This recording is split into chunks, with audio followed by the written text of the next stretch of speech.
Hola, buenas tardes. Bienvenidos a esta mesa sesión técnica precongresual del primer Congreso Virtual de la Sociedad Española de Calidad Asistencial. Esta tarde vamos a hablar de teleasistencia y humanización y vamos a reflexionar si hay un equilibrio posible en la atención al dolor con estos nuevos modos de asistencia sanitaria. Esta mesa, para reflexionar esta tarde en esta mesa, tenemos a tres asistentes que me acompañan y que son Alfonso Carregal Rañó, que es médico adjunto de anestesiología en el Complejo Hospitalario Universitario de Vigo. Tenemos a Julio Zarco, que es presidente de la Fundación Humans y también es director de la Clínica Universitaria Rey Juan Carlos de Madrid. Y también tenemos a Javier Ferrero, que es responsable de sistemas y entorno digitales de la Agencia de Calidad Sanitaria de Andalucía. Y también dirige el mHealth Hub de Innovación y Conocimiento para la región OMS de Europa. Esta mesa está ofrecida con Grunenthal, a quien agradecemos la iniciativa, porque vamos a tener la oportunidad de reflexionar sobre dos aspectos importantísimos.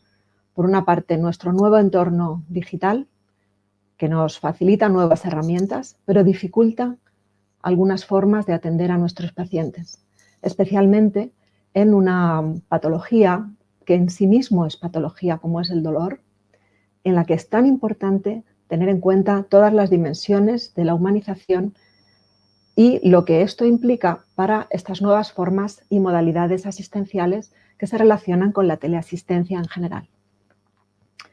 Vamos a hablar de teleasistencia y vamos a hablar de dolor. Y vamos a hablar de humanización. Antes de todo, y antes de dar paso a los ponentes, sí que me gustaría que entre todos tuviéramos claro de qué vamos a hablar esta tarde.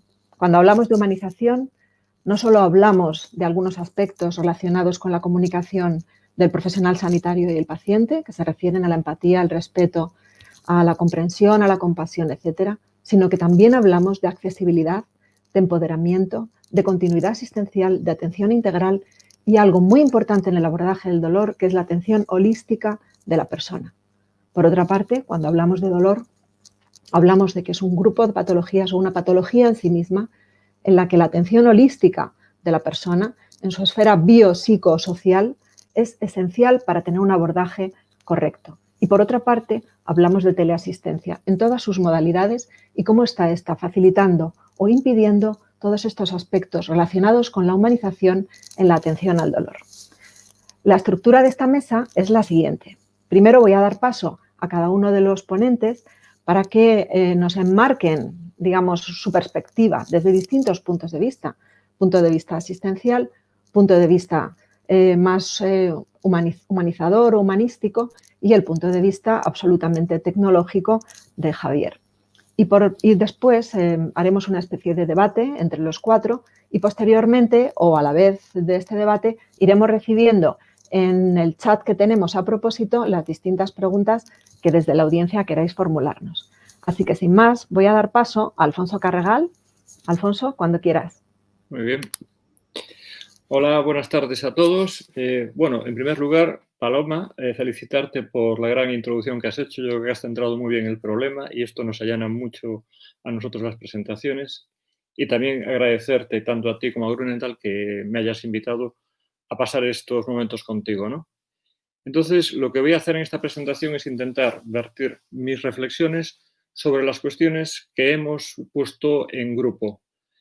Y empiezo con ellas. Bueno, como decía Paloma, yo soy médico de la unidad del dolor del Hospital Público de Vigo y allí desarrollo mi labor asistencial. Y por cuestiones de la pandemia, y ya antes un poquito, pero desde luego por cuestiones de la pandemia, nos hemos forzado a la inmersión en la teleasistencia, ¿no? A partir de aquí son mis reflexiones. Vale, ¿cuál es el impacto y la relevancia de la dispersión geográfica de cara a la accesibilidad y la cobertura? Bien, para mí precisamente una de las grandes fortalezas de la telemedicina se encuentra en eso, que inicialmente ha sido concebida para asistir a poblaciones aisladas y al tiempo que se mantiene la calidad asistencial se consigue un ahorro de costes y de tiempo y mantiene al individuo en su entorno, lo cual es muy importante realmente. Y además parece que se ajusta muy bien a los procesos crónicos. Al mismo tiempo, la telemedicina tiene sus problemas, como por ejemplo la cobertura. el ancho de banda, que se llama técnicamente. El problema de la brecha digital, es decir, podemos tener grandes herramientas de telemedicina, pero si los pacientes o nosotros como usuarios no somos capaces de comprenderlas o de usarlas, no sirven para nada. Después es muy importante tener accesos de puntos de conexión de telemedicina. Ya no solamente es el hecho de que puedas estar en casa y comunicarte, sino que si esto sigue progresando, a lo mejor existe necesidad de crear salas adecuadas en entornos cercanos a los pacientes. Y a veces, y esto lo oigo todos los días, puede generar sensación de abandono o de incomprensión en los pacientes. Para mí la telemedicina requiere un equilibrio, ¿no? Por un lado, tiene para mí 4 grandes procesos. El ancho de banda, es decir, la tecnología, que va a limitar, es una limitación importante en ciertas circunstancias. Primero, si no podemos acceder a ella. A veces el ancho de banda puede ser tan simple como un teléfono tanto alámbrico como inalámbrico, que nos puede resolver muchos problemas, pero si necesitamos una videoconferencia u otro manejo de información, a lo mejor aquí podríamos tener un problema. El acceso a la tecnología, como decía antes, ¿no? Se puede hacer desde domicilio, se puede hacer desde lugares específicos que podrán estar ubicados a lo mejor en residencias de ancianos, que pueden estar ubicados en centros de salud, perdón. Y después también tenemos el problema de lo que es la plataforma de trabajo que vayamos a usar nosotros como médicos. Para mí, por ejemplo, destaco mucho la importancia de tener todo integrado en la historia electrónica, ya que me permite un acceso a todo el historial del paciente y poder tomar decisiones en tiempo real, consultando exploraciones previas, imágenes, etcétera, etcétera. Como decíamos antes, las capacidades tecnológicas de los pacientes también son importantes. Hay la brecha digital, el acceso al ancho de banda y la capacidad que tenga el paciente de entendimiento. Y por último, por parte de los que ofrecemos el servicio, en este caso de un médico, la formación en la nueva teleasistencia, la exploración física especialmente. Tenemos que mejorar mucho nuestra comunicación, porque sin estas 2 herramientas de saber explorar a través de los medios y de la telemedicina, y si no somos capaces de comunicar correctamente, esto puede ser un verdadero problema. Yo concibo que el acto médico clásico y la telemedicina son lo mismo, simplemente que hay un factor distorsionador que se llama el ancho de banda o la interfase digital. Y a partir de ahí tenemos que intentar posicionarnos, pero para mí básicamente es lo mismo. Lo quiero reflejar aquí, ¿no? O sea, ¿cómo se deberían complementar humanización y teleasistencia? Para mí la teleasistencia, igual que la asistencia presencial, es la escucha activa, saber oír, para poder ayudar a la persona que está delante de ti. De un saber oír podemos sacar muchas cosas. Esta diapositiva está basada en los consejos que da la Consejería de Salud de Galicia sobre humanización, ¿no? Que lo estructura en 4 ejes. Relación entre las personas, o sea, tenemos que saber relacionarnos, escucha activa. El eje 2, que es el proceso de atención integrados y centrados en las personas. Es decir, si olvidamos esto, estamos olvidando que el paciente es el centro de todo esto. Y esto es lo mismo para la medicina asistencial como para la telemedicina. Tenemos que tener muy en cuenta las particularidades sociales, personales y culturales de la persona a las cuales nos dirigimos. Y lo que es muy importante, y sí que creo que aquí la telemedicina tiene un fuerte impacto, es en la conciliación de horarios, ya que posiblemente permita que la persona pueda estar en su entorno el mayor tiempo posible y puede cuidar de los suyos o puede estar recibiendo una asistencia de calidad desde su propio entorno. Y también permite mejorar las coordinaciones de las citas, lo cual favorece que estas personas no tengan que desplazarse tanto tiempo y perder tanto tiempo y dinero en estos procesos. El eje 3 hace referencia a los espacios y servicios de apoyo a las personas. En este caso podrían ser los lugares donde se desarrollan las citas, teleasistencia, si son en lugares específicos, como decía antes, el acceso al ancho de banda, espacios para generar la telemedicina y, por último, el eje 4, que es la relación con la sociedad, es decir, la conciliación y la incorporación de las personas a los procesos y a las decisiones. Si somos capaces de integrar a las personas en los procesos que estamos llevando a cabo, posiblemente tengamos más riqueza y se consiga con más facilidad. Pero todo esto es muy importante mantenerlo dentro de estos principios éticos que pongo en esta diapositiva, que, por otro lado, como podéis apreciar, no difieren mucho de lo que debería ser los principios éticos que deben gobernar la asistencia presencial. ¿Cómo podemos conocer el impacto en la funcionalidad? Bien, sobre esto he reflexionado un poco y creo que es importante saber que, gracias a Dios, a través de la telemedicina, la anamnesis puede ser un proceso que puede ser prácticamente calcado al que hacemos en la consulta. Por lo tanto, podemos saber cómo está su dolor, cómo está de funcionalidad física, cómo es su estado emocional, la percepción del grado de mejoría con nuestras acciones y tratamientos, preguntar sobre síntomas y efectos secundarios y ver el grado de implicación del paciente. Todo esto debemos hacerlo de forma obligatoria en una análisis presencial y tampoco se puede excluir en una de telemedicina. Sabed que afortunadamente estas son áreas muy propicias para el empleo de autorreportes de pacientes y escalas validadas para valorar todos estos aspectos. Por lo tanto, creo que aquí tenemos una fortaleza. Y como dicen algunos artículos, el hecho de que los pacientes puedan generar sus autorreportes les implica en el proceso y los empodera. ¿Cómo podemos conocer el impacto en las esferas de la vida del paciente para asegurar la humanización? ¿Podemos detectar información sin necesidad de interacción presencial? Sí. Sabemos que existen muchas aplicaciones, como esta que pongo aquí, ese trabajo realizado por un grupo de Valencia, donde se ha hecho un control de monitorización remoto y se ha incorporado esta su historia clínica. ¿Qué es lo que se ve? Que el paciente ve que ha mejorado su autocuidado y que ha mejorado su empoderamiento. Por lo tanto, esto cumple la cuestión de poner al paciente en el centro del proceso. Es decir, nosotros que podemos tener mucha información sin tener al paciente delante de nosotros, ya con estas herramientas. Si además mejoramos las herramientas que tenemos, podemos tener mucha más información. ¿Cómo podemos suplir uno de los grandes problemas, en mi opinión, de lo que es la telemedicina, que es la brecha tecnológica? Bien, en mi opinión, y haciendo unas pequeñas reflexiones, es creando espacios adecuados y humanizados donde se pueda desarrollar una consulta de telemedicina en entornos cercanos a los pacientes, como os decía antes, centros de salud, centro de día, residencias de mayores.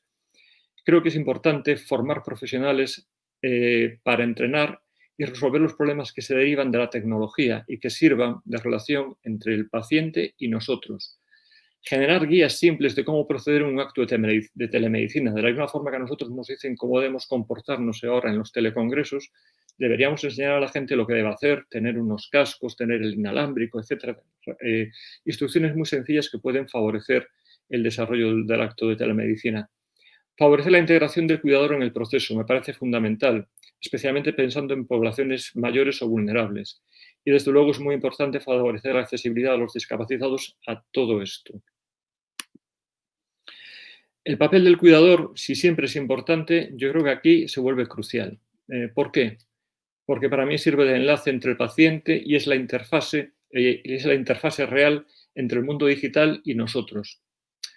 El cuidador, para mí, es la persona que refuerza y explica las recomendaciones que nosotros estamos generando. Permite aclarar las dudas y puede asistir, además, en telemedicina a la realización de ciertas maniobras diagnósticas. Nosotros hemos elaborado ahora un pequeño trabajo donde enseñamos a los médicos cómo hacer pequeñas maniobras diagnósticas a través incluso del teléfono. Y muchas veces es necesario que haya una segunda persona al otro lado para poder ayudar a realizar estas pequeñas maniobras de exploración física.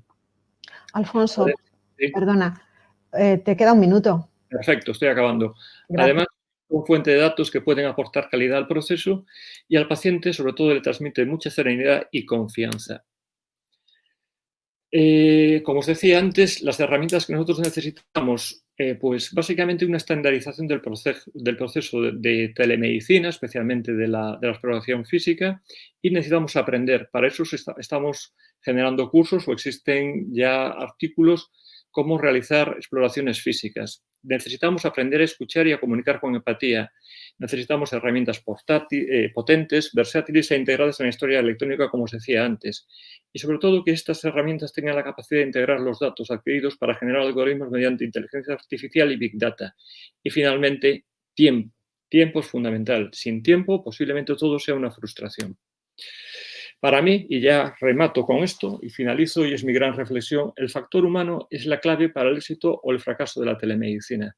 Existe mucha crispación en el momento actual, hablo con pacientes, hablo con médicos, y hay disatisfacción con el empleo de la telemedicina quizás en estos momentos, lo cual no quiere decir que no sea válida, simplemente creo que ha llegado de forma muy brusca y no nos hemos adaptado correctamente en la mayor parte de los casos. Pero para mí es una herramienta muy poderosa y que ha venido aquí para quedarse. Nosotros somos el factor humano los que podemos hacer que esto funcione. Muchísimas gracias. Muchas gracias, Alfonso. Has dado verdaderas claves para el debate posterior. El factor humano, los cuidadores, que no existen verdaderas diferencias entre un modo asistencial y otro. Yo dejo ahí estas reflexiones para posteriormente, pero ahora a continuación vamos a escuchar a Julio Zarco, que nos va a presentar a grandes rasgos cómo enmarcamos desde el punto de vista de la humanización la relación con los pacientes que tienen dolor a través de la telemedicina. Julio, cuando quieras. Sí, bueno, buenas tardes. Muchas gracias, Paloma, por la presentación que, como ha dicho Alfonso, ha encuadrado muy bien el tema. Y dar las gracias, lógicamente, al Congreso de la Sociedad Española de Calidad Asistencial y muy especialmente a Grunienthal, que nos haya facilitado este espacio y este encuentro, ¿no? Yo creo que probablemente los tres ponentes vamos a llegar a una conclusión bastante similar. Y la conclusión bastante similar, y vaya por delante mi declaración de intenciones, es que la humanización y la tecnología no son dos facetas absolutamente irreconciliables, sino que muy al contrario son facetas complementarias. La tecnología, lo decía Alfonso en su última diapositiva, la tecnología la hacemos los humanos para los humanos y por lo tanto está manejada por humanos y va dirigida hacia humanos. Por lo tanto es una falacia llegar a entender que la tecnología va por un lado y versus la humanización va por otro. Tienen que ir absolutamente e indivisiblemente unidas en una moneda con dos caras. Por lo tanto, esa es la declaración de intenciones que yo quiero hacer aquí. Pero sí es cierto que el avance tecnológico ha sido tan importante fundamentalmente en cierta franja de edad que no somos nativos digitales y por lo tanto tenemos que estar, digamos, sobreadaptándonos o readaptándonos a nuevos escenarios que son los escenarios tecnológicos con los cuales no hemos nacido. Seguramente ya no mis hijos, sino mis nietos o mis bisnietos seguramente tendrán unas habilidades, unas destrezas, unas habilidades incorporadas junto con el factor humano de una manera muchísimo más natural y no tan forzada como lo tenemos nosotros. Pero por poner un poco el énfasis en el tema de la humanización, que es el que se me ha encomendado, debo decir que hay un tema muy importante. El dolor no es un síntoma, el dolor es una enfermedad. Y es una enfermedad como tal y como tal debe tratarse. Y es una enfermedad, y digo esto y parece que es un poco baladí y que no tiene importancia, pero creo que es fundamental, es una enfermedad que afecta a todos los estratos del ser. Es decir, es una enfermedad con una connotación y una dimensión física, es una enfermedad con una connotación psíquica o psicoafectiva muy importante, psicosocial, sin lugar a dudas, antropológica, incluso existencial. Por lo tanto, yo creo que tenemos que concebir, y de hecho cara a adaptar las herramientas tecnológicas a la realidad del dolor, de la enfermedad dolor, tenemos que tener en cuenta todas estas dimensiones.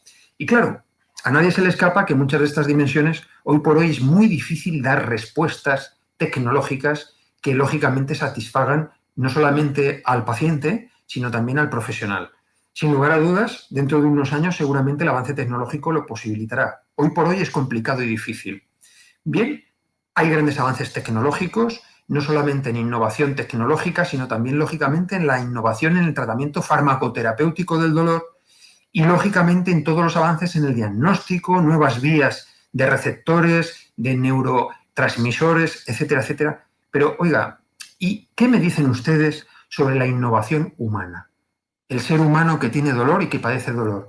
¿Cómo podemos abordarle de una manera integral, precisamente en esta era en la cual tenemos que cohabitar dos mundos que parece que son absolutamente incompatibles, pero que realmente lo deben ser, que es el mundo tecnológico y el mundo humano?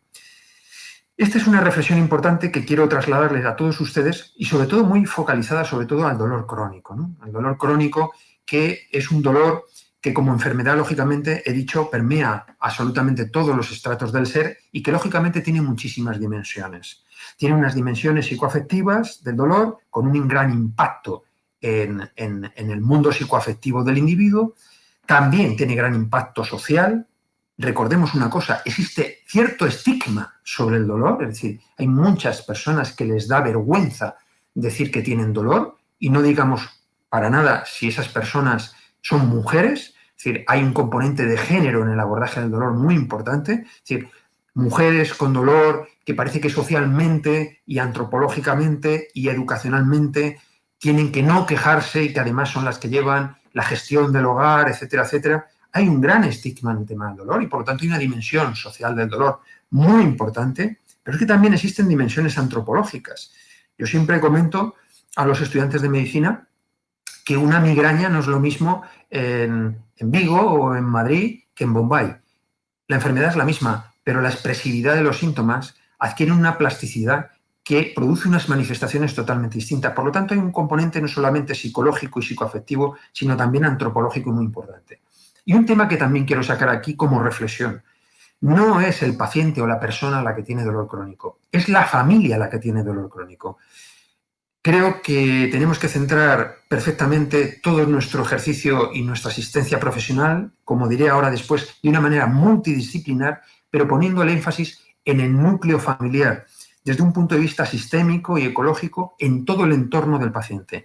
El dolor como enfermedad es bastante similar a las patologías oncológicas, donde no es el paciente el que enferma, sino que realmente enferma a la familia. Y aquí enferma con el dolor toda la familia. Por lo tanto, estos son pequeñas pinceladas para situarnos en que el abordaje del dolor requiere de un sobreesfuerzo importante, sobre todo en los aspectos tecnológicos, para tratar de cubrir ciertas dimensiones del dolor que es difícil de cubrir. Estoy de acuerdo con Alfonso que es fácil o más accesible, más factible poder hacer un diagnóstico, una entrevista clínica, etcétera, etcétera. Pero hay ciertos componentes que están estrechamente unidos con la materia altamente sensible que somos los seres humanos y donde realmente el factor humano es muy importante. Y todavía la tecnología deja mucho que desear a la hora de ser sutilmente fina para poder cubrir esas dimensiones.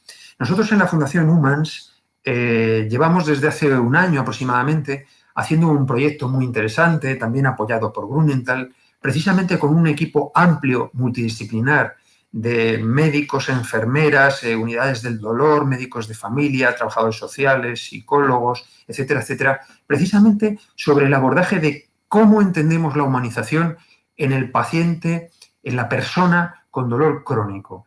Y curiosamente quiero sacar aquí un avance, aunque probablemente en un mes o dos esté la publicación y todos ustedes puedan disponer de ella, de algunas reflexiones que quiero llevarles a ustedes, sobre todo para ver cómo podemos hacer ese ejercicio de avance de lo tecnológico sobre estas dimensiones de difícil, ¿cómo diría yo?, abordaje, ¿no?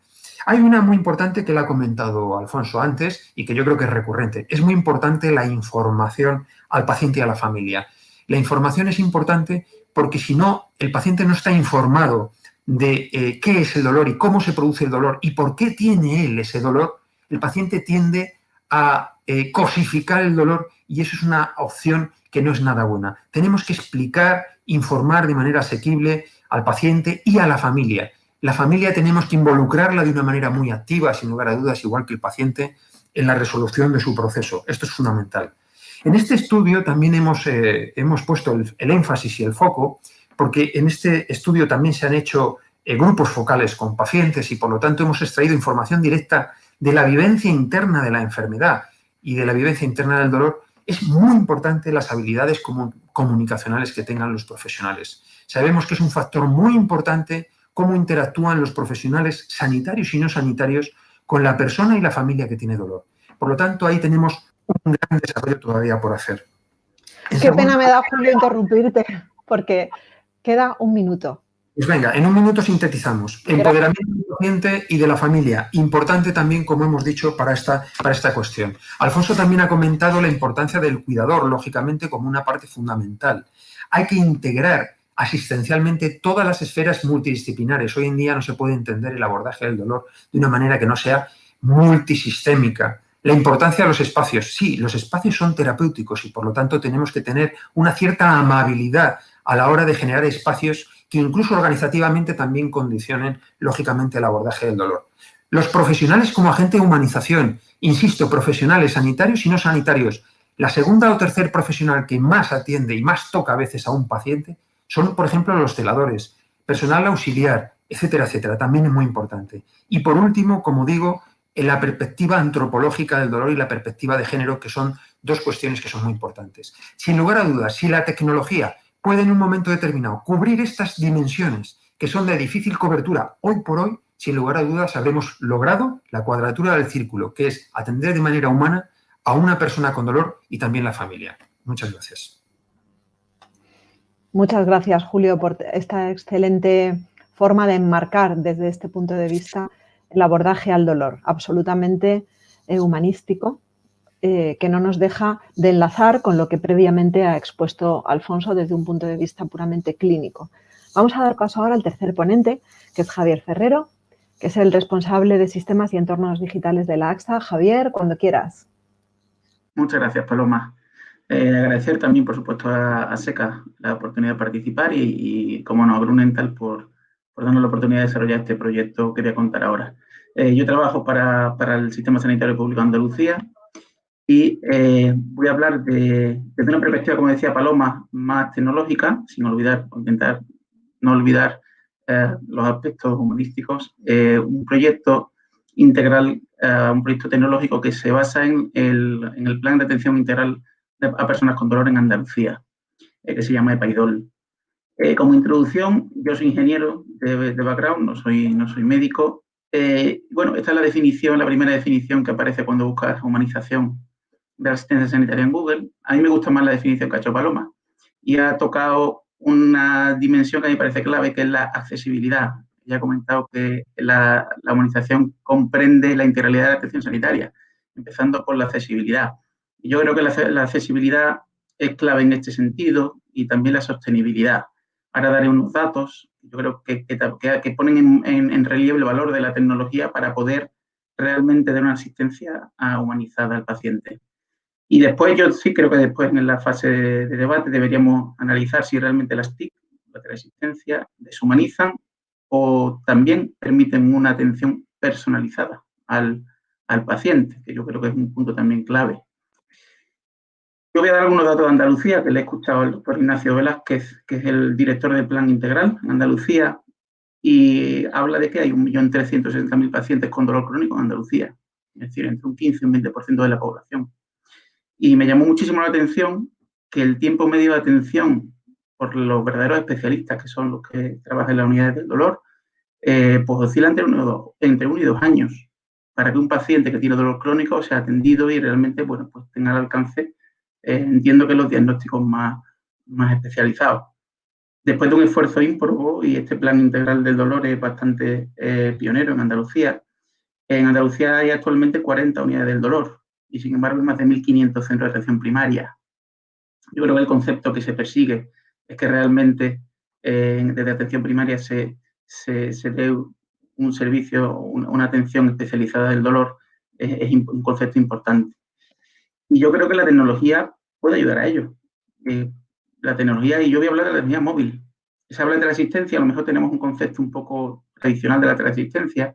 Yo trabajo y desarrollo mi actividad más en la tecnología, en la salud móvil, y estoy convencido, ¿no?, de que es una herramienta muy poderosa. Lo dice la OMS, lo decía ya hace muchos años. En el año 2011 habla de que realmente la tecnología móvil puede transformar, y necesitamos que se transforme, la manera en la que prestamos los servicios sanitarios.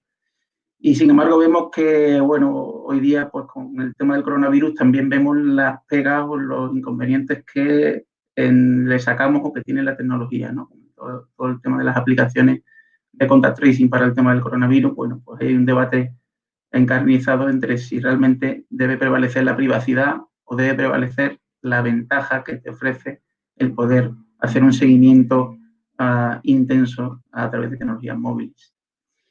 Desde Andalucía llevo trabajando 6 años una estrategia muy ambiciosa, que no me da tiempo a contar aquí, pero que básicamente persigue algo que comentaba también Alfonso, que es importante que el médico tenga al alcance de la historia clínica electrónica, bueno, pues todo el paquete de herramientas que pueda tener o que pueda utilizar con el paciente. Nosotros llevamos trabajando, como digo, 6-7 años en una estrategia que permita realmente el incorporar soluciones móviles a la historia clínica electrónica, por decirlo muy resumido. Y a partir con todos estos ingredientes, bueno, pues llevamos ya trabajando y gestando un proyecto de la mano de Grunenthal, de la mano de la Asociación Andaluza del Dolor, que se llama Proyecto EPAIDOL, que por supuesto de la mano del Plan Integral de Atención al Dolor a personas con dolor en Andalucía, que es el que voy a contar muy resumidamente. Consta de 2 fases. Una primera fase en la que desarrollamos una aplicación móvil que está dirigida a los profesionales sanitarios, no a los pacientes. Hemos decidido priorizar a los profesionales sanitarios. Esa herramienta trata de dar ayuda y soporte a los profesionales de atención primaria y los pone en comunicación con los profesionales de la unidad del dolor, a los referentes del dolor, para que haya una comunicación muy eficaz y mejoremos el circuito de derivación de los pacientes a la unidad del dolor. Y la fase 2, que es la más ambiciosa y la que espero que desarrollemos a partir del año que viene, consiste en el desarrollo de un sistema de información bastante complejo que le daría un soporte integral tanto a pacientes como a profesionales y que contaré ahora mismo. En este proyecto desarrollamos una aplicación móvil que he comentado. Una parte, que es la primera que vamos a desarrollar, iría dirigida al profesional de atención primaria y a los referentes de dolor, pero en la aplicación completa tendría una funcionalidad para el paciente. El paciente podría registrar y darnos feedback de una escala de evaluaciones de escala de dolor. Los profesionales sanitarios con esta información tendrían una aplicación que junto con el uso, con las recomendaciones del plan contenidas en el plan del dolor, junto con otra serie de información, permite darle recomendaciones personalizadas y asignarle incluso tareas, atendidas actividades a los pacientes para hacer una especie de cribado de los pacientes que son capaces de seguir esas recomendaciones y por tanto tenerlos monitorizados y diferenciarlos de aquellos otros que, bueno, pues que no son capaces de seguir esas recomendaciones y por tanto entraría, por ejemplo, la figura de las enfermeras de caso para llevar un control más personalizado de esos pacientes.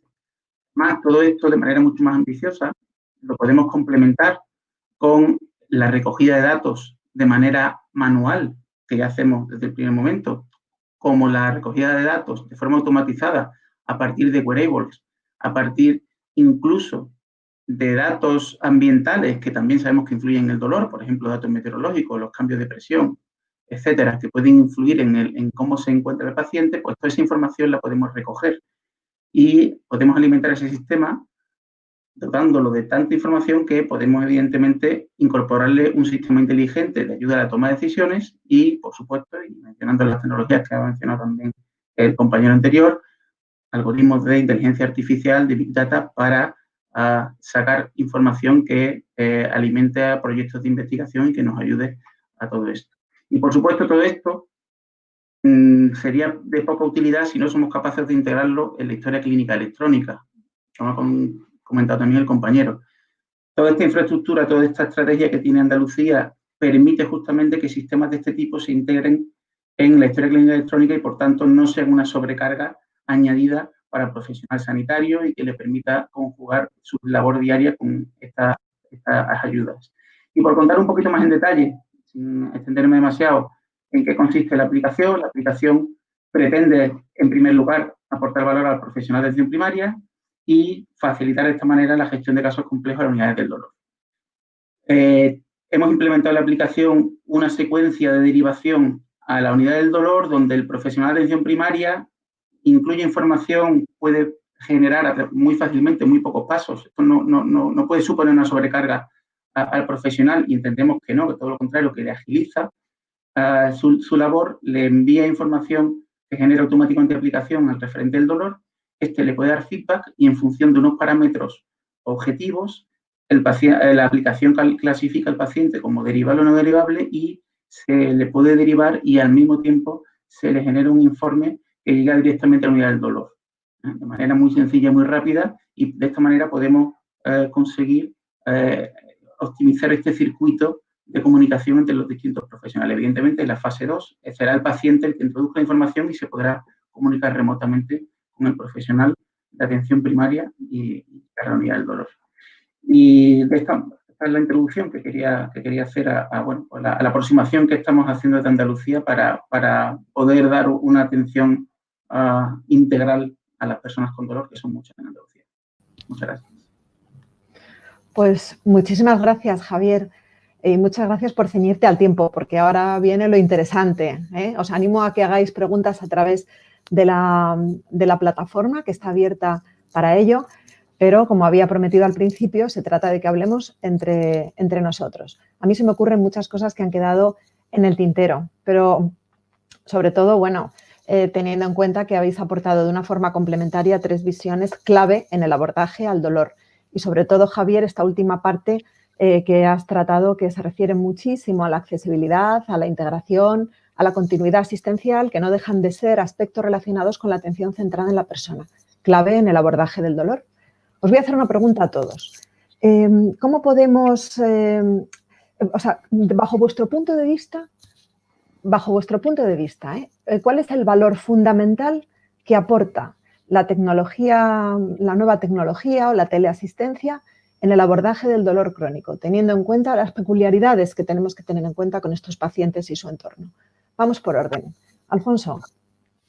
Hola, gracias. Bueno, para mí lo que más creo que lo más importante y que está en la raíz de la telemedicina es poder llevar al lugar donde el paciente vive toda la capacidad que tenemos de calidad de la asistencia, ¿no? Bien desarrollado. Es decir, la telemedicina nació para eso, ¿no? Y creo que es muy importante. Y después, por otro lado, creo que también esto entronca mucho con la capacidad de la gente de generar acuerdos entre ellos para estar más conectado con nosotros a través de la telemedicina. Pero para mí lo fundamental es eso, que puedes llevar todo tu conocimiento y toda tu potencialidad médica al hogar de esta persona, sin desplazarlo. Eso es muy importante. Y mantener coste y calidad en un mundo equilibrado, ¿no? Quizás sea lo más importante bajo mi punto de vista. Gracias, Alfonso. Julio, ¿cómo lo ves? Coincido bastante con Alfonso. Creo que quizá el mayor potencial es la interconectividad, sin lugar a dudas. Yo creo que efectivamente, si queremos hacer esto, que es poner el paciente en el centro del sistema sanitario, ya hemos llegado al descubrimiento de que no es cuestión de poner el paciente en el centro, sino que somos el sistema sanitario el que tiene que acercarse al paciente de una manera muy coordinada y muy integrada. Y yo creo que esa interconectividad, incluso entre los distintos profesionales, los profesionales y el paciente y la familia, yo creo que el aspecto tecnológico viene a resolverlo de una manera muy adecuada. De otra manera, físicamente siempre es muy complejo, ¿no? Las agendas son difíciles, geográficamente las personas estamos en lugares distintos y, por lo tanto, esa cercanía de equipos multidisciplinares posiblemente sea el gran acicate, ¿no? Bueno, ahora te toca a ti, Javier, pero no te voy a preguntar como ingeniero, te voy a preguntar como paciente, que es más difícil todavía. ¿Qué valor o sea, tú, claro, has hablado de accesibilidad, pero ¿qué valor te aporta como paciente a ti esto? Yo creo que la tecnología aporta son varios los valores que aporta. A mí me gusta el concepto de continuidad temporal. Con la tecnología puedes estar conectado permanentemente con tu profesional sanitario. De otra forma, el tiempo entre consultas puede ser muy penoso, ¿no? Es decir, tú ves a un profesional sanitario una vez cada cuantos meses, ¿no? Lo puedes ver a través de la tecnología, estás conectado permanentemente. La capacidad de personalización es muy alta, es decir, de manera manual o de manera bilateral, bilateral con tu profesional, tú puedes estar personalizado tal, pero la tecnología te brinda información o te permite segmentar tu perfil o tu caso de manera que tú puedes realmente sentir que la atención es personalizada hacia ti, no es general. Y yo creo que eso es un concepto que de verdad deberíamos aprovechar de la tecnología. No, yo el aspecto de la despersonalización no lo comparto tanto. Es decir, yo creo que a través de un dispositivo como un móvil te puedes sentir realmente mucho mejor atendido y mucho más entendido que sin estas herramientas, que es verdad que tú vas a una consulta, es la manera tradicional, pero eso nunca está al alcance cuando lo necesitas o en el momento lo necesitas.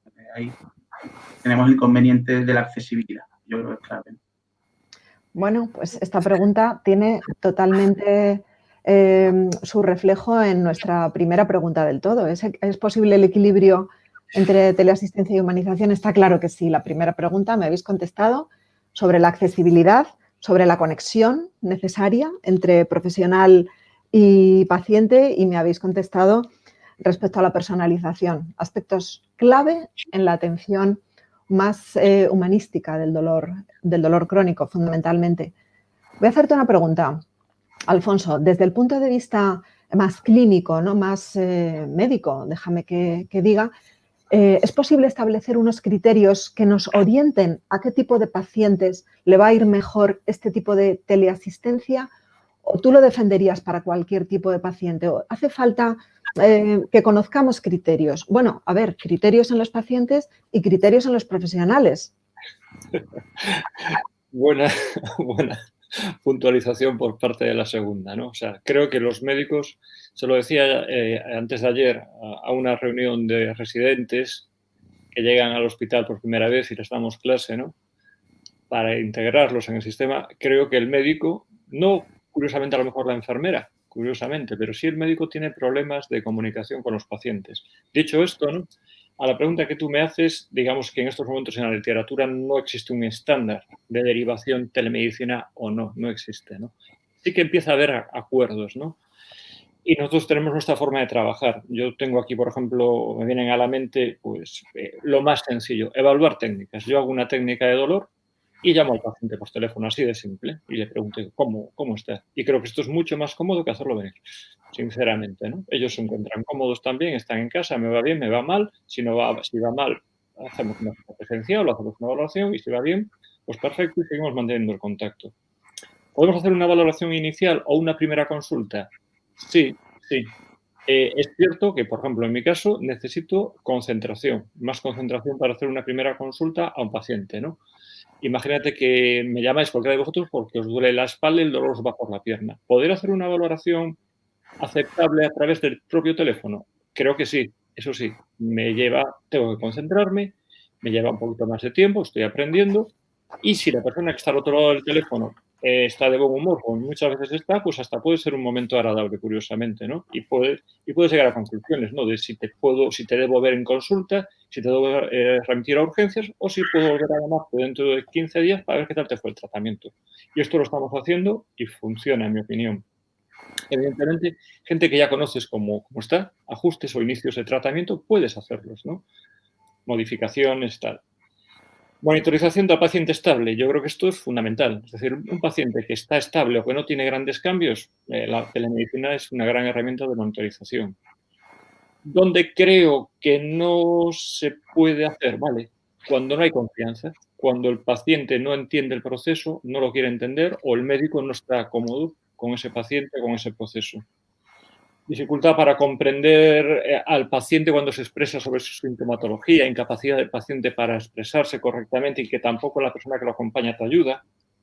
Casos complejos en que necesitas incluso la ayuda de tus compañeros para poder dilucidar ciertas cosas. Pacientes que tienen adicciones, el ajuste o el manejo de fármacos me parece complicado. Es factible, pero hay que aprender y hay que saber hacerlo.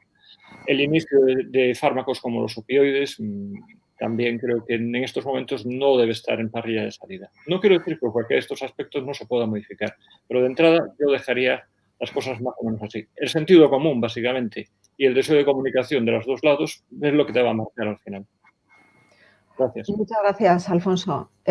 Aquí han salido aspectos clave y contestaciones a preguntas que se hacen nuestros profesionales en el día a día.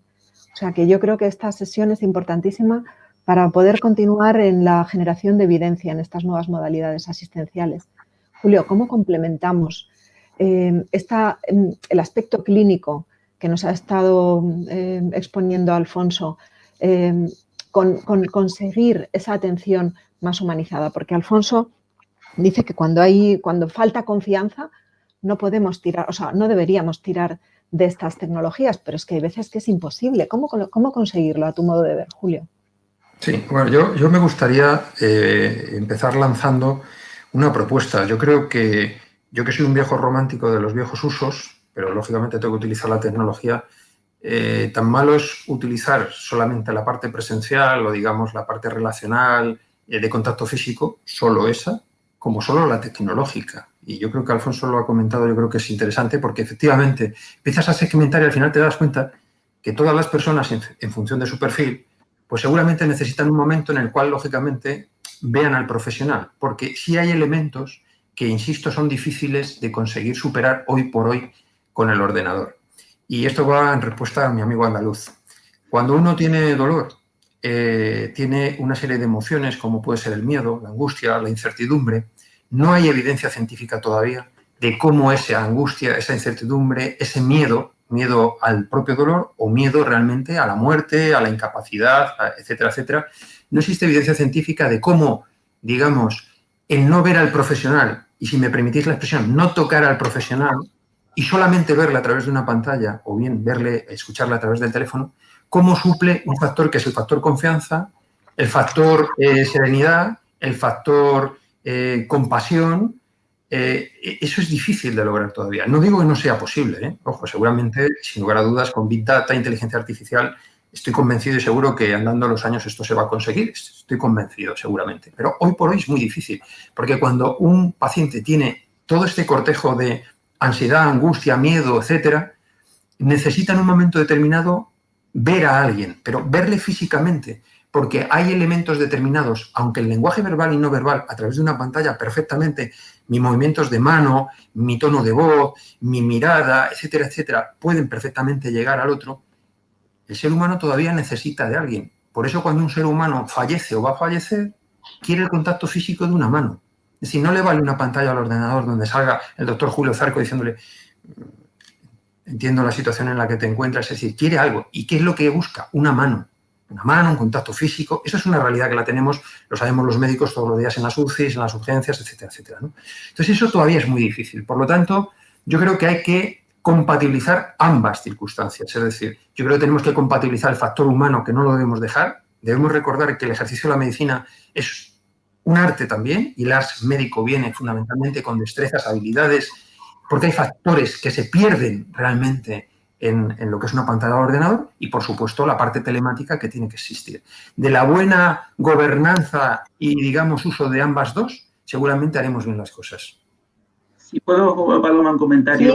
Sí, ahora te doy paso, Javier. Sí, pero es que antes te voy a hacer una pregunta, no va a ser tan fácil.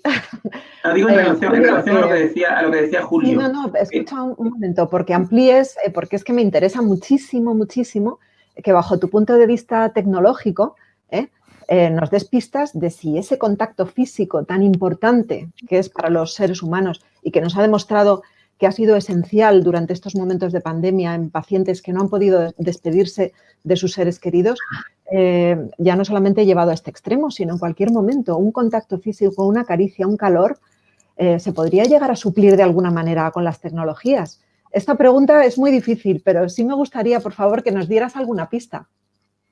Yo creo que no. Y, de hecho, igual no lo expresé bien antes, lo que te permite el uso masivo de esta tecnología es un cribado adecuado de los pacientes. Evidentemente, como decía el doctor Julio, evidentemente es insustituible desde mi punto de vista. Hay momentos en los que necesitamos tener delante a una persona que ¿cuál es la ventaja? ¿En qué creemos en el sistema que estamos montando? Que tenemos 1.300.000 ciudadanos. ¿Cómo soy capaz de decidir quién tiene que ver al profesional sanitario cara a cara y quién no? Eso es lo que te permite la tecnología, decir, bueno, voy a poner un sistema que no será perfecto, pero un sistema que me va a dar indicadores muy aproximados de quién necesita. Yo pongo una cola de priorización, un cribado, un triaje de quién necesita ver al profesional y en qué momento. Esa es la ventaja, no es sustitutivo, como decía Julio, es complementario y hay que combinarlos. Por supuesto que no es sustituible, por mucha inteligencia artificial que tengamos, el contacto, no sé, bueno, tiene que evolucionar mucho la tecnología, ¿no? La tecnología tiene que evolucionar muchísimo y no sé dónde llegaremos, pero desde luego hoy día no estamos comparando eso. Pero sí es verdad que es una herramienta que yo creo que es indispensable.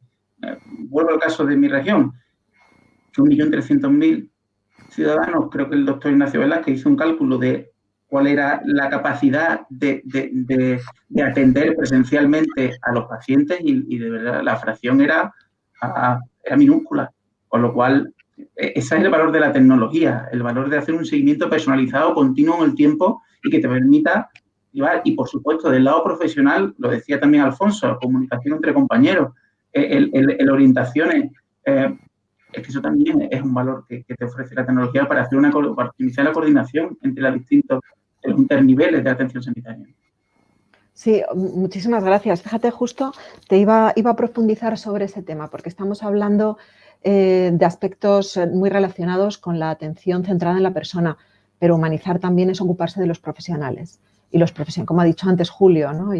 Muy bien apuntado, porque el profesional como agente de humanización necesita formarse en una serie de competencias que no son única y exclusivamente científico-técnicas, pero también necesita estar actualizado y muchas veces ellos viven el hecho de estar lejos de unidades punteras pues de una forma como que impacta mucho en su desempeño profesional. Yo creo que este sistema que habéis puesto en Andalucía puede ayudar a establecer esas redes de profesionales y a la vez a acceder a un conocimiento, digamos, más experto por parte de los pacientes a través de consultores. ¿O cómo lo habéis organizado? Lo que hemos hecho es, en la propia aplicación contiene referencias a información específica que creemos que son de valor para los profesionales de atención primaria. Es decir, la propia aplicación te ofrece ya información especializada en función incluso de los parámetros que está introduciendo el paciente. Ahí buscamos un equilibrio porque cuando tú pones una herramienta en manos de un profesional sanitario, lo primero que tienes que tener en cuenta es no le sobrecargues, no le hagas perder más tiempo porque evidentemente es el recurso más escaso que tienen. Y por otro lado, lo que intentamos facilitar de manera, creo que bastante conseguida, es la comunicación entre los profesionales de atención primaria y sus referentes de dolor. De manera que la aplicación, con unos cuantos sencillos pasos, donde metes información de paciente y tal, le envías un preinforme al referente de dolor. El referente de dolor puede ver la información contenida, le puede dar sobre el mismo informe. De momento, vamos, rellenando un campo, le devuelve un feedback al profesional sanitario. Esa información ya contiene criterios de derivabilidad del paciente y permite directamente que ese mismo informe con el feedback o tras una comunicación entre el profesional de primaria, el referente de dolor, llegue a la unidad del dolor, donde ya allí, bueno, pues tienen evidentemente toda la expertise para tratar al paciente de la mejor manera. Nosotros hicimos en Andalucía un ejercicio de encuestación telemática a profesionales sanitarios sobre salud móvil, que respondieron 3.500 profesionales, algo que no hemos conseguido por otros medios nunca, y el 80% decían que necesitaban formación en tecnologías digitales para tratamiento del paciente. Cuando tú preguntas y empiezas a hacer cuestiones sobre si ven que es útil la salud móvil, las aplicaciones, si les podría ahorrar tiempo en consulta, si optimizaría la gestión de los procesos sanitarios, las respuestas son apabullantes. Cuestión de que demos el paso. Sí, Alfonso, ¿cómo lo ves? Porque a lo mejor esto puede ayudarnos a contribuir a esta resistencia al cambio en el momento que podamos generar evidencia sobre ciertos aspectos sobre los que no tenemos y en los que la tecnología nos puede ayudar. Y me refiero a tener en cuenta este punto de vista del paciente y sobre todo, bueno, a establecer estas redes de profesionales. Yo creo, o sea, como bien estáis diciendo, ¿no? Una de las grandes potencias que tiene para mí la tecnología de la información es que nos puede conectar a muchos profesionales, ¿no?, entre nosotros, y nos permite manejar mucha información y tomar decisiones sobre ellas, elaborar algoritmos, ¿no?, a pesar de que uno de los talones de Aquiles del dolor crónico es que es poco estandarizable en ese sentido, ¿no? Pero bueno, hay que seguir luchando y trabajando para ello, ¿no? Lo que decías tú como ingeniero, yo como médico agradezco muchísimo tener una herramienta donde tenga todo centralizado. Es decir, yo ahora mismo puedo estar trabajando con 3 aplicaciones simultáneamente. Llamo al paciente, entro aquí, salgo allá, y eso dificulta mucho el desarrollo de mi consulta, ¿no? Te puede llegar a cansar en un momento determinado. Si tú tienes todo bien integrado en tu herramienta de trabajo, ¿no? Claro, se está trabajando y se está haciendo. Te va a favorecer mucho. Una de las cosas que más pido a la hora de que diseñen herramientas es que sean fáciles de usar y que estén integradas, ¿no? Porque eso nos permite el desarrollo, el trabajo con ellas, y todos nos acercaríamos a ellas con mucha más facilidad, ¿no? Es decir, lo de siempre. Yo esto un poco también lo comparo cuando llegó la historia electrónica a Galicia, por ejemplo. Había muchísima resistencia al uso de la historia electrónica. Y hoy por hoy todo el mundo tiene claro que no hay otra opción y que es la mejor opción, además, ¿no? Y yo creo que con la telemedicina va a haber algo muy parecido tanto en los pacientes como en los médicos. Es decir, habrá una resistencia porque sí es cierto que tiene, pues, algunos aspectos que no están totalmente desarrollados. Pero si nos ofrecéis herramientas como nos estáis ofreciendo, ¿no?, especialmente si las integramos para poder sacarle todo el partido si validamos ciertos aspectos de lo que estamos haciendo, entonces estamos donde queremos. En realidad, yo creo que tenemos todo aquello. Eso es el futuro y es lo deseable, ¿no? Si además nos dais una formación sobre cómo comunicarnos, yo creo que aquí es muy importante, aparte de la formación sobre los programas, que hay que tenerla, ¿no? Creo que es muy importante que nos formemos en comunicación con estos nuevos medios a través de los pacientes, ¿eh? Para poder ayudarlos, entenderlos, que nosotros no nos estresemos y que ellos nos vean relajados. Es decir, estamos hablando ahora de forma relajada nosotros, ellos tienen que percibir este mismo relajo, esta distensión, esta claridad. Somos capaces de conseguir esto y creo que es factible, ¿no? Estamos en el camino. Lo que pasa es que exige tiempo, está claro. Y el Muchas tiempo gracias. para trabajar es fundamental también. Gracias. Sí, gracias, Alfonso. Pues esto enlaza, vamos, me está llevando a la primera reflexión, una de las primeras que hacía Julio Zarco en esta primera parte de la mesa. Has hablado de los aspectos antropológicos tan importantes en el manejo del dolor crónico, pero claro, impactan también en sobre cómo vive el paciente con dolor, pues este cambio, ¿no? Hemos hablado de la resistencia al cambio por parte de los profesionales, pero ¿qué aspectos crees tú, Julio, que son clave para vencer esta resistencia al cambio por parte de los pacientes, que también la hay? Sí, claro que lo hay.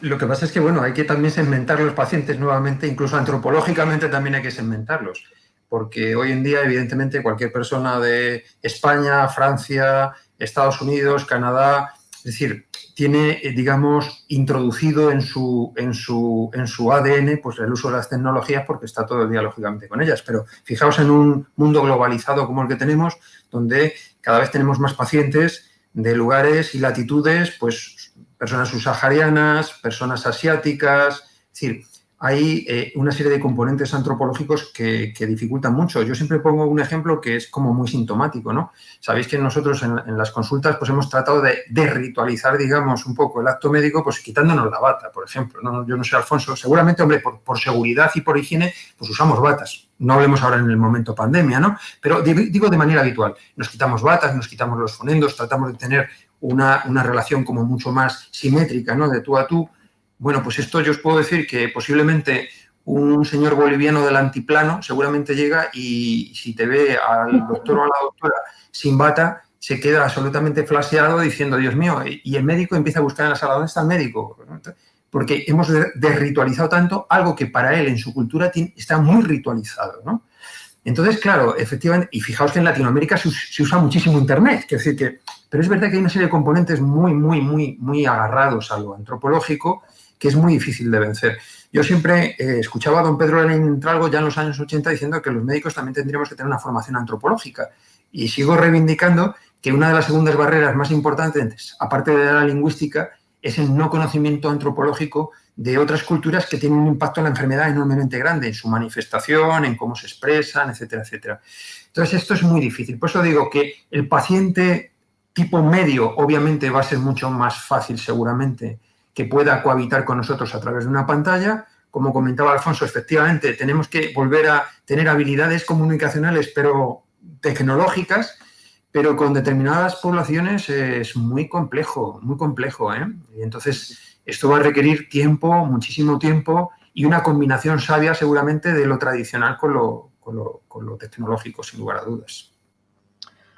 Esto que comentas es muy importante, Julio, porque igual que hay diferencias culturales, ¿no? Pues también hay otra serie de cuestiones, yo creo que son antropológicas, pero corrígeme, sobre cómo los pacientes han de ser animados a aportar su propia perspectiva, ¿no? Y a aportar su forma de vivir el dolor, su forma de exponer lo que para ellos es más importante, ¿no? Muchas veces no somos capaces de ver eso en la consulta. ¿Pueden ayudarnos las nuevas tecnologías a captar esa perspectiva del paciente y a captar lo que realmente es importante para ellos? Esta pregunta va para los tres. Bueno, como estoy empezando a hablar yo por tío, Alfonso, luego mira, Javier y luego Julio. Hay muchos trabajos que una de las fortalezas de la telemedicina es precisamente que puedes entrar, entre comillas, en el mundo del paciente, ¿no? En su hogar. Puedes ver, como estáis viendo ahora mi casa, si está ordenada, si está desordenada, si fumo, si no fumo, si tengo alcohol. Eso es una cosa buena, nos permite conocer un poco el ambiente en el que se desarrolla, cómo es. También hay gente que dice que eso puede ser un problema potencial porque a la gente a lo mejor le da vergüenza enseñar su casa, ¿no? Entonces, a lo mejor el teléfono es una gran herramienta para ciertas personas, pero la videollamada a ti te puede ofrecer mucha información, pero hay ciertos pacientes que se verían coartados ante una videollamada, ¿no? Es lo que quería comentar. Yo creo que la tecnología ha demostrado para bien y para mal que a través de los datos se pueden perfilar de manera altamente exhaustiva a las personas, no digo los pacientes, a las personas. Y en casos muy útiles y en otros casos que para nada son útiles, la recopilación masiva de datos de las personas pues, te permiten dibujar un perfil que en este caso yo creo que podría ayudar mucho. Es verdad que el factor, que hay personas con factores que predisponen al uso de la tecnología y otros que no, pero potencial tiene. Yo creo que ahora mismo estamos entrando en desarrollar sistemas que realicen pues funciones tecnológicas, pero que si le damos una perspectiva humana, creo que sí, que las tecnologías ayudarán.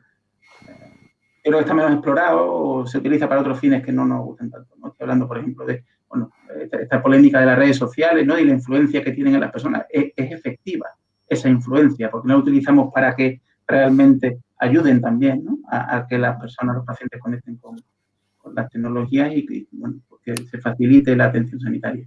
Yo creo que potencial tiene, bueno, probablemente haya que explorarlo, ¿no? Julio. Sí, yo creo que sí, yo creo que tiene muchísimo potencial, ¿no? Quizá yo creo que estamos también con un debe, que es el hacer un poco de, digamos, de pedagogía, ¿no? Social, ¿no? Sobre el tema de las redes sociales y la parte tecnológica con mucha pedagogía social. Sabéis que nosotros, bueno, es obvio, un médico de familia, pues el 75% de los pacientes que acuden a su consulta ya han hecho búsquedas en Internet. Sabemos perfectamente que ese gran pozo de Internet, lógicamente, es una fuente curiosa a veces de noticias falsas, bulos, anecdotarios, etcétera, etcétera. También hay un debe por parte de la profesión y de los que, digamos, tenemos el conocimiento de generar también contenidos para que, lógicamente, la población pueda estar bien informada, pero yo creo que lo tecnológico tiene una fascinación para la persona tremendamente grande. Entonces, esa fascinación de lo tecnológico yo creo que hay que utilizarla y hay que utilizarla para el bien que nos ocupa, ¿no? Y en este sentido yo creo que, insisto, pedagogía social y sin lugar a dudas mucha cultura de la salud cara a que la población lógicamente acceda a los contenidos adecuados y vuelvo a decir que ahí también los profesionales tenemos que generar contenidos a través de nuestras sociedades científicas, a través de los grupos de pacientes, las asociaciones de pacientes como prescriptores también de información y yo creo que ahí hay un gran campo por trabajar todavía. Fíjate que hace como 15 o 20 años ya avanzábamos la importancia de la cultura de la salud. Vamos desde, acuérdate, Paloma, ya los que, pues digo, tú eres muy joven, pero los que ya somos mayores, en el año 78 hablábamos en la conferencia de Ottawa y en los 80 de cultura de la salud y estamos en el 2020, seguimos hablando de cultura de la salud, pero no hemos realizado pedagogía social. No sé si la pandemia COVID habrá venido muy bruscamente, es posible que sí, pero probablemente también va a ser un buen acicate para que haya un salto cualitativo a nivel educacional en la población también. Pues muchas gracias, Julio, por introducir este concepto de cultura de la salud, educación para la salud, alfabetización sanitaria, como lo queramos llamar, que es una parte pequeñita, pequeñita de algo de lo que no hemos hablado, que es el empoderamiento de los pacientes. El empoderamiento que creo que estaréis de acuerdo conmigo, que no incluye solamente información y formación, sino una capacitación real para la toma de decisiones. Y esto es clave en el abordaje del dolor. ¿Pueden las tecnologías ayudarnos a mejorar ese empoderamiento necesario de los pacientes, Alfonso? Es como os ponía antes en la presentación, ¿no? Hay artículos donde se demuestra que a través de la tecnología, ¿no? El paciente puede llegar a entender mejor su proceso, sentirse incluso más protegido y le ayuda a tomar mejor las decisiones. En dolor crónico para mí es fundamental. Yo se lo digo siempre a mis pacientes cuando tengo una cierta confianza. Realmente, vale, yo soy médico, pero en realidad yo para vosotros en este punto lo que soy una persona que os puede guiar a través del proceso vuestro proceso, ¿no? Es un proceso crónico y de largo tiempo.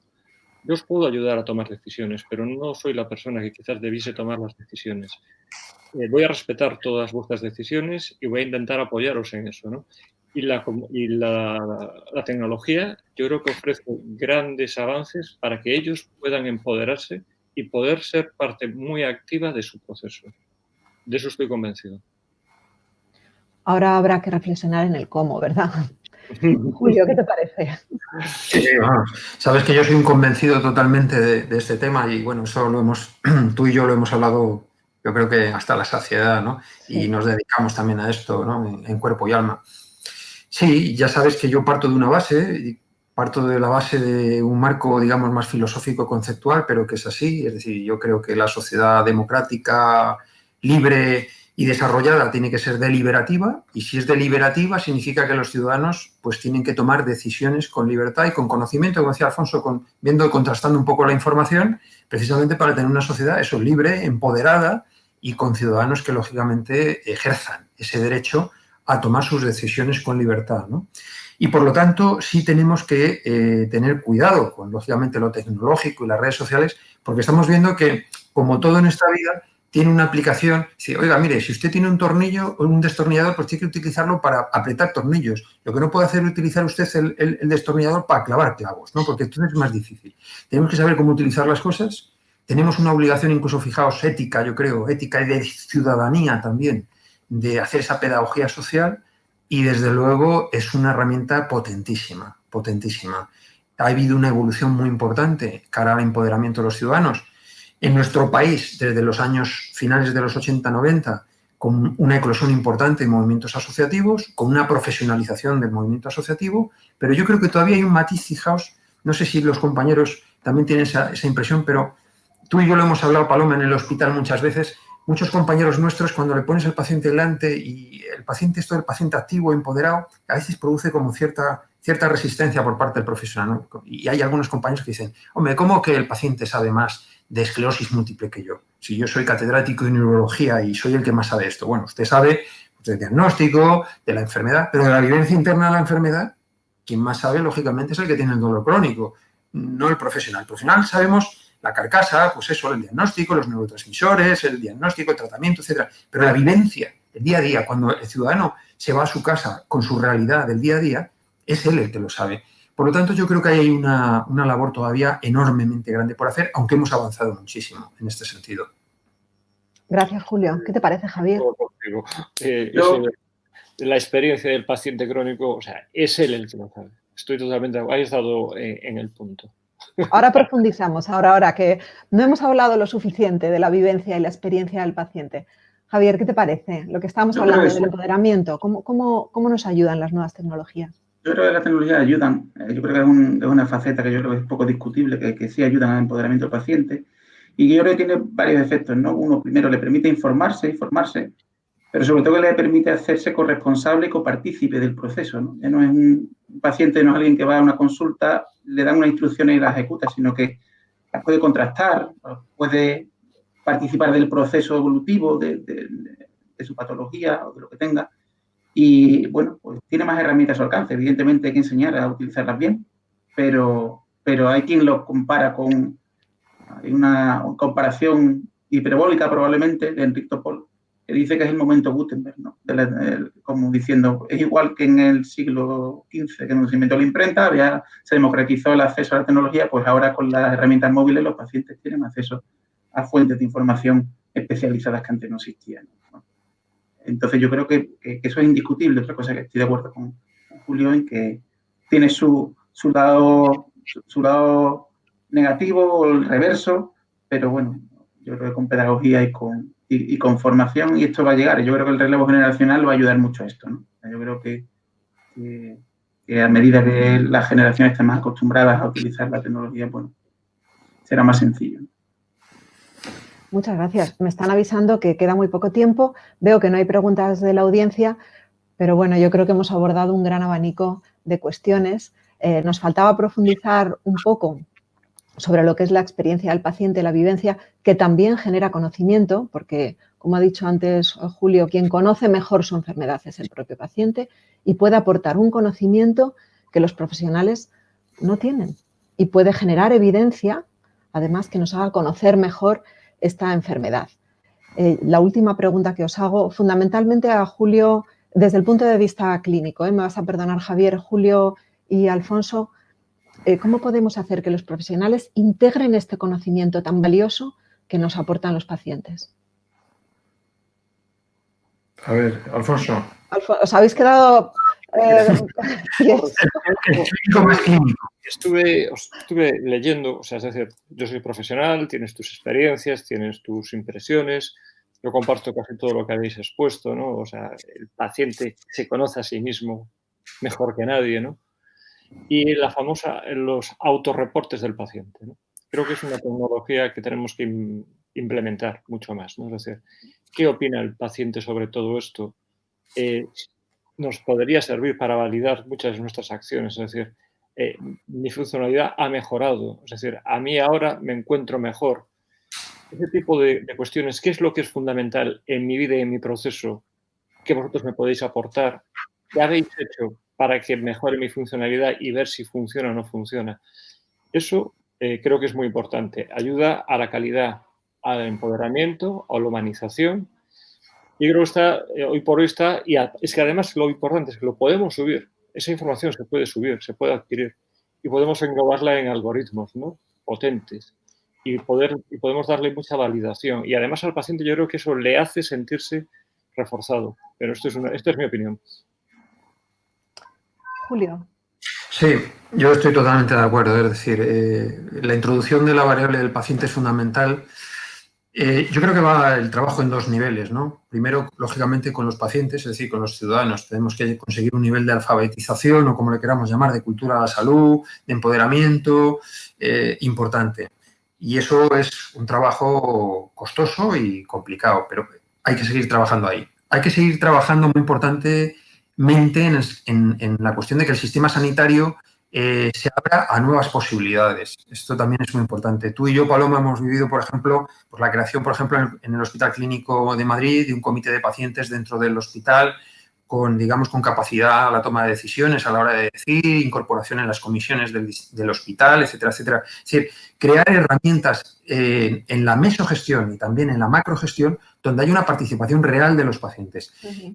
Dejo para último lugar la que desde mi punto de vista es más difícil, que es la de los profesionales. Es que los profesionales tengamos humildad. ¿Por qué digo esto? Porque nosotros estamos muchas veces imbuidos del conocimiento y realmente hay que tener una cierta dosis de humildad para entender que el foco de nuestros desvelos es el paciente y que tenemos que tener escucha activa y aprender de él. O sea, nosotros aprendemos del paciente como fenómeno humano y, por lo tanto, eso te exige unas dosis de humildad importante para ser receptivo. Y por eso lo dejo en último lugar, porque a veces esa resistencia del profesional de verse, digamos, como castrado en cierta manera, porque es que hay un paciente que es activo y busca y demás, eso yo creo que es difícil de vencer y yo creo que es el tercer nivel de trabajo.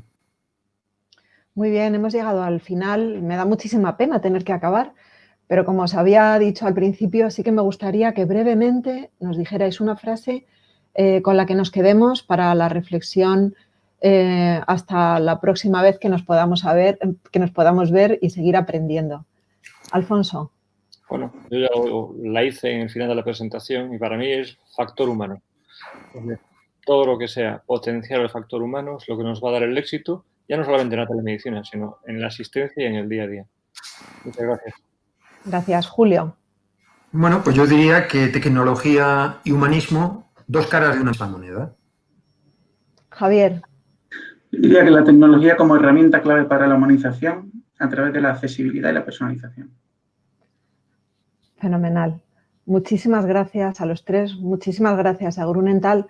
Se han sentado aquí muchas bases para la reflexión y para el aprendizaje de nuestro día a día, porque no debemos olvidar que la humanización es lo que fundamenta nuestras profesiones sanitarias, porque no hay nada más humano que curar, cuidar y acompañar. Y si a eso nos puede ayudar la tecnología en el abordaje del dolor, pues bienvenida sea. Muchísimas gracias a todos, gracias a los asistentes y, por supuesto, gracias a Grunenthal por estas iniciativas tan importantes.